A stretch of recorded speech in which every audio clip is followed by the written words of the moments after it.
Okay, in this one, we will be discussing how to recognize bull markets and key characteristics of long term uptrends and how to capitalize on them.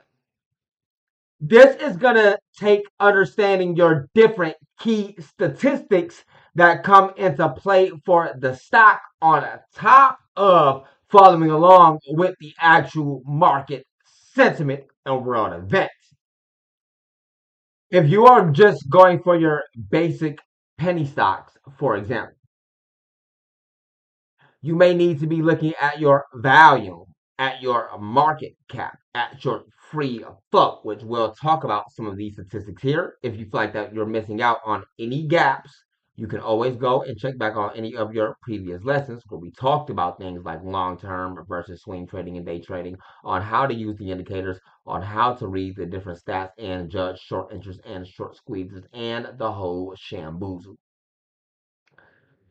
So getting into your back into your penny stocks now, and we will progress, of course, same as before. We're gonna go from your penny stocks and then your stocks for you people who are buying the shares. Then we'll get into the indices and the options and how to judge those out in bull markets. Those are the ones that really matter, the ones that are driving the force of the market. Then we'll talk about how that's all being driven by BTC for long term crypto and leverage traders who are leading the pack and how they are affected by the hedge funds and the politicians and all the big secret money all on top of it all. Okay, it's going to be a ladder because there is a ladder to climb. Now you can skip those steps and go straight to options trading and leverage trading and stuff like that, but there'll be small tidbits of experience that you'll be missing out on that'll make it harder for you to understand how to judge out the market sentiment because you'll be missing out on the empathy of understanding how all the other traders trade and feel in a natural basis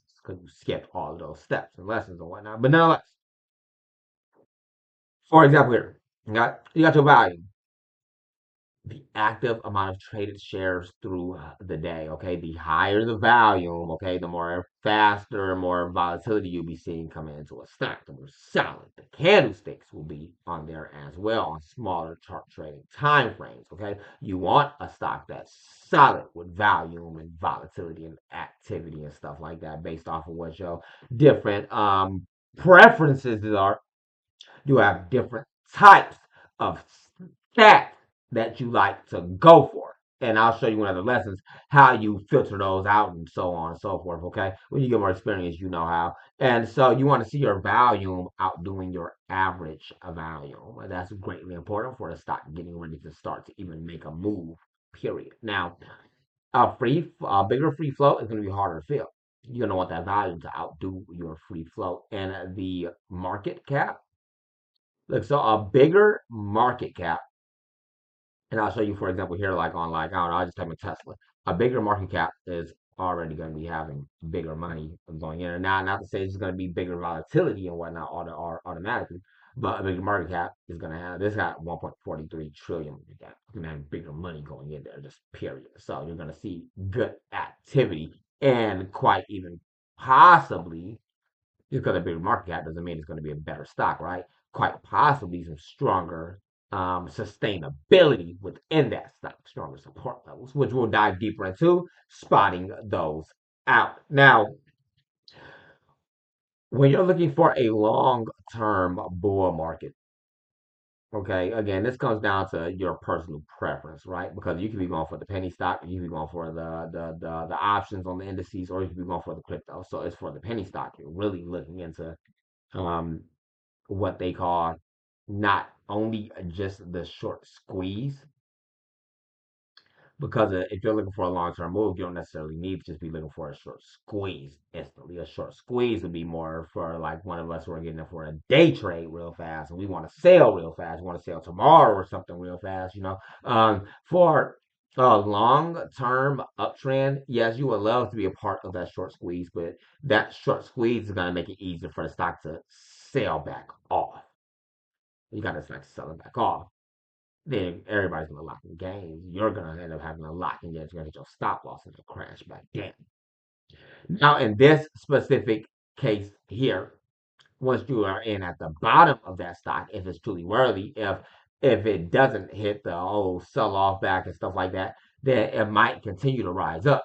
Now, the thing is, what could look like a decent incoming long term uptrend could change quite fast based off a stock that's already overbought. Remember, has already had its news and catalyst and is now only looking to be driven by next what is the forces of whatever news comes out, hopefully centering us around that specific penny stock you're looking for, or hopefully enough to drive the entire overall markets up, and that penny stock is in one. I gotta get a bigger picture to drive the overall whole stock markets up, and penny stock that you're going for is under one of those indices or industries that's already getting that bullish trend for a longer term move. And if your overall markets are to continue up, then your penny stock will be. But chances are, if your penny stock comes in for we'll just go to the top one day again. Let's say your penny stock came in for a quick move, but the rest of the markets are about to continue to go back down, and everybody is about to start getting nervous and scared, anyways. Then it's probably going to start to pull off on the stock that people are nervous and ready to lock in gains off of. Because of these stocks dip more than they rip, right? Now, did you understand the flow for these penny stocks? You got to understand this is going to come down to that company news. That company news can be great, right? You got the greatest of company news in the world. You can have, like right now, I don't want to say any specific sectors because I don't want Google and them to look at me like I'm, doing that to any specific industry or company or whatever. But you can have certain companies that can come out with the greatest of news, but it might not be enough to continue to make a stock go up, especially if everybody's already bought off of that news. It needs a bigger catalyst. Now, for those long-term investors who are going for that stock, is what you really need, and they're going to be going really truly based off of the balance sheet of a stock, positive revenue reports, not just one quick catalyst. No, but nonetheless, it's not going to do anything at all. None of that even matters if your overall stock market is about to start crashing down because then option traders are about to start to get in so extremely heavy that's going to pull it back. But there's cases where you can get the markets to, for certain reasons and whatnot, continue its uptrend. Now, in these specific cases here, people start to get nervous. So you see all these dips on your RSI, quick dips, quick dips, quick dips, quick dips. Watch this on your 4 hour. That was the daily chart looking at. Those look like some, big dips, big dips, big dips, right? Because of those people moving off a smaller chart trading time frame. A lot more activity going on being judged in there, especially now we're getting down to our 15-minute chart trading time frames. Huge dips, huge dips, huge dips. And you learn how to hone in on your time frames without it affecting your mindset of when to buy and sell off of your different specific chart trading time frame that you entered in on, you can best prevent yourself from making a crazy or hasty move. Sometimes hasty moves are for the best. I'll tell you that though, for sure, sometimes. But in most cases, though, for a long-term investment, though, right, it's not for the best to make a hasty move off of such emotion-driven activity, right? Which is why people are going in off of those off of a longer chart trading time frame. Oversold at the bottom, yes, with bullish divergence coming in, and then they are able to see what they next. Hold on, now you see how it gets progressive, right? Went from your penny stock. Now you penny stockers look at it to some of the bigger stocks that are going to affect that and be in control of those penny stocks like that. You might want to look forward to driving that sentiment now into our options and overall markets, right? So you got some market pressure coming up. Things are looking good. It might be good for a long time. You are hoping so. We are turning on your indicator set. You are welcome to use my indicator set. And if you do, then tell a friend or so. I use Billy's indicator set, which is the pivot point, the SAR, the super trend, the RSI, and MACD, which I'll explain. I have explained in your recent Banking with Billy lessons. from your Banking with Billy books, book one. But I really explain here for anybody who's just jumping in now and maybe even skip past recent lessons. So your RSI, the relative strength index, it'll tell you if your stock, crypto, asset class, whatever you're going for, is oversold at the bottom over at the top for your specific chart trading time frame. So that specific chart trading time frame for a 15-minute chart won't help you judge out a long-term sentiment like it would for a long-term trading chart where bigger and more comfortable money is going to be getting in it. But nonetheless, still be able to see the flows.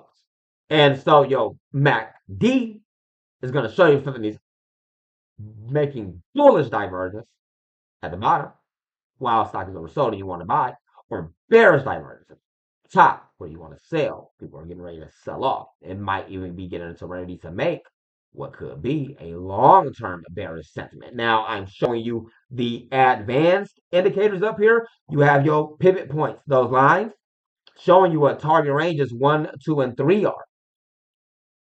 If it is to break this, then it'll go down to its next pivot point, its next target range.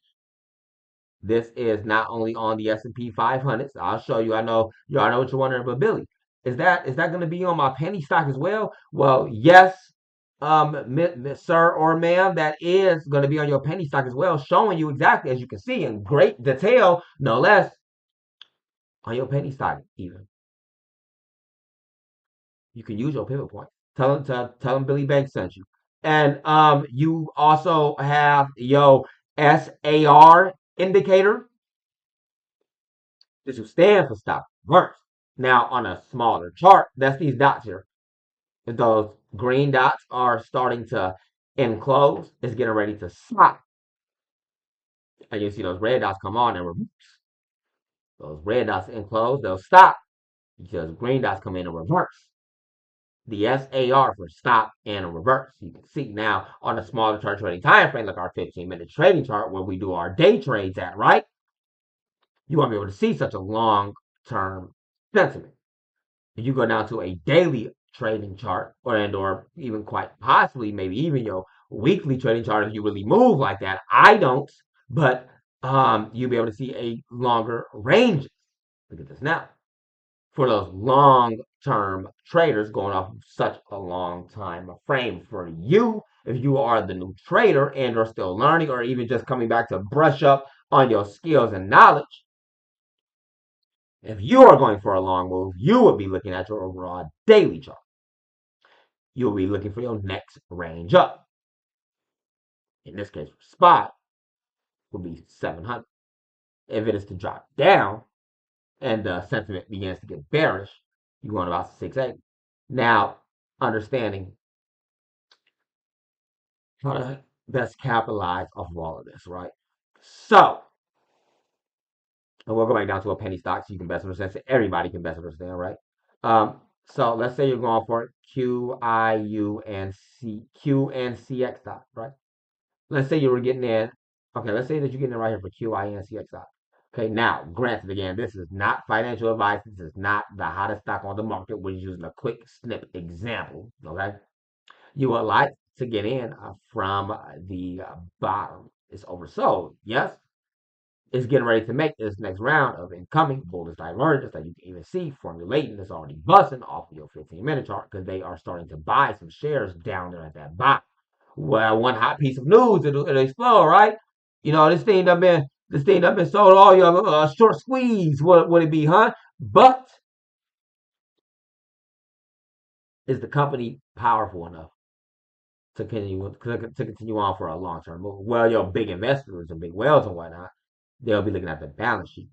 So next, we'll be looking for a positive report, some good product that could drive a long term sentiment, and a stock that's all the way down at the very bottom and getting ready to make a bull run. And you have how do you best capitalize? Now you got in at the bottom off a daily chart for a long term move. You would hone in on that for your next target ranges. You will lock in the gains. You got a profit level. Let's leave it on a daily chart so it's not confusing for you to see. You got a profit level 1 a profit level two, a profit level three, a profit level four. One of those you might want to just take it all, or you ready and bold to continue to run. Luckily, it's at the bottom under all target levels up now. And now you got like seven target levels up versus it being somewhere here, like in the middle, you got it here, and there's possible target levels down. That works off of any different specific chart trading time frame. I'll show you that example off of your penny stocks so everybody can understand that. I have to show you off of how I do it and how we do it off of option trading, trading the overall spies and so on and so forth, right? The overall options trades. Now, I'm not gonna go show you on the options for a stock. I don't trade the options for the stock. I can show you that, but it doesn't move as safely and cleanly as it would if you are trading those off of the overall market conditions. So, for example, here, AMC. They got options. Notice your option strike price $1.50, $2, $2.50, $3, stuff like that. You got your target ranges. That's a 15-minute chart to a daily chart. Look at your target ranges now. So $2, 2.10, 2.70, 2.80. You got target ranges up. So if you're getting options, then you're gonna get your strike price and choose what strike price you're about to pick next. But in this specific case, I'm going to continue to show you SPY. Why? Because you have to understand the ladder of the market and the overall S&P 500s and Dows and Nasdaqs and Bitcoin and ETH control the markets, and ETFs have mass control as well. But lessons for another day. And those new lessons for that other day will be recaps of the old Banquet Billy One chapters as well, of course. So make sure that you stay tuned and check those out to get caught up to date if you feel like there's any missing gaps and trying to get it all in there so you don't leave wondering anything. I know it's a lot and can be overwhelming. Feel free to pause and take a break. YouTube will leave you a red marker down at the bottom of your video as a bookmarker, if you will, so you can jump back in anytime you are ready to continue on with your lesson. Now, next, we're talking about how big money S&P 500 options trading controls the market and how to judge out the long-term sentiments, okay, and long bull runs and best capitalize off of those because no matter what you're going for, whether it's that option, that penny stock, that large cap, whatever it is, you're always still looking for the overall stock market to continue to go up, right? That's why you want to stock. So in this specific case here, we'll take your, we'll leave your pivot points on. I'm gonna leave your pivot points on. But I'm gonna take the SAR off and your super trend off, just so it's a bit cleaner for you to understand. In order that it's a bit cleaner for you to see, right? And we'll go change that over to your overall weekly chart. Now, remember last we were just seeing it was oversold. Of course, it was touching down towards one of its target levels, so it's getting ready to test the reversal and so on and so forth, right? Now, it will go from that was at 480, let's say 490, going to five, let's say 550, 490 to 550 to 630 to 685. It's stopping at 685. Options traders would go off to be looking at the next targets up, your strike price, if you will. As we said, it's stopping at 685. We can't see the old strike price now because it's already up there. But now we can see what the next strike prices would be. And we got more targets that are coming in for projections down now as well. It's more projected for this thing to go down now from here than up. Because you don't have any more newer high. Like then the next up is going to be a whole new high. And the resistance point on that is 750, which is extremely high. Not to say it's impossible, and always hoping that the world does do better than it does.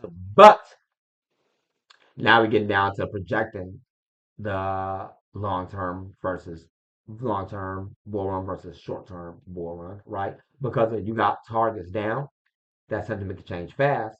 Now you just might come in for any kind of piece of news across the world. So we're hoping that our countries and presidents and governments all continue to, and markets and feds and whatnot, all continue to come in for some of the greatest of news in the realistic time so we can best move accordingly.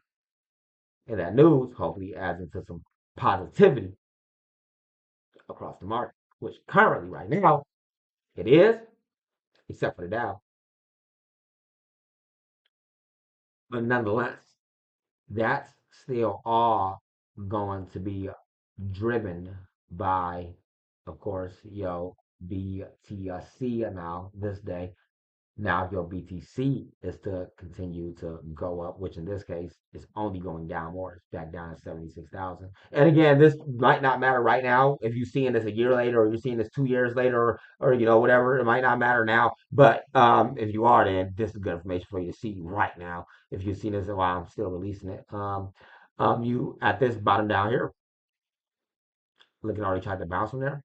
So people will be getting ready to project a long-term reversal to come in from the bottom as it just dropped all the way down from. In fact, I gotta go back down to a weekly chart as it just dropped all the way down from its last target level up there, 126,000. So you can see how to see your different levels of up and down. And if you got, if it's getting ready to hit a reversal, bullish, make sure you catch it towards bullish divergence, or see your news in time, right? And your indicators and stuff like that in time, of course, right? All that stuff does come into play, along with different stats and whatnot. But if the Bitcoin and crypto markets is getting ready to hit a reversal and go back up to its next target level, then it's going to start to drag back up overall stock markets. So they can be getting ready to go up toward their next target level. Again, if the stock market starts to get too bearish and the bearish sentiment starts to pull down, it can still drag down and affect everything because it's all tied to each other, right? And that's all going to, no matter what, affect your penny stock, especially if the overall markets are at all-time new highs of 7,000, have been doing battle against that, and people are gearing up more and more and more day by day, slowly and surely, for more shorts and more puts. Some of those getting bigger shorts and bigger puts day by day, getting ready for the next target level down. You want to lock in your profits on your next target levels up if you can. I'm not saying, well, I'll lock it all in and sell everything. No, nothing like that, right? But, make sure proper portfolio and asset management skills come into play there because you might want to trim some or take some off the table, lock in 15%, whatever's going on, depending on how you move and what your goal and a role is. I don't know what that is, but I do know that you now know how to see and judge out a bit better a long-term move, how wide a move can jump in between, what your next targets up are, and what will combat the bullishness to best prepare in case you need to get ready for some bearishness. If you feel like there's any gaps missing in the lesson or something that you're missing out on, make sure that you do check through your Banking with Billy Book 1 for those previous lessons, as we did cover many different topics there. And if you ever have any questions that aren't in the previous lessons, you can always join me along inside of your Banking with Billy investing platform for free and join me in the voice chat to ask your questions for free and catch live trades for free as well. I'm Billy Banks. I'll see y'all in there. Happy trade.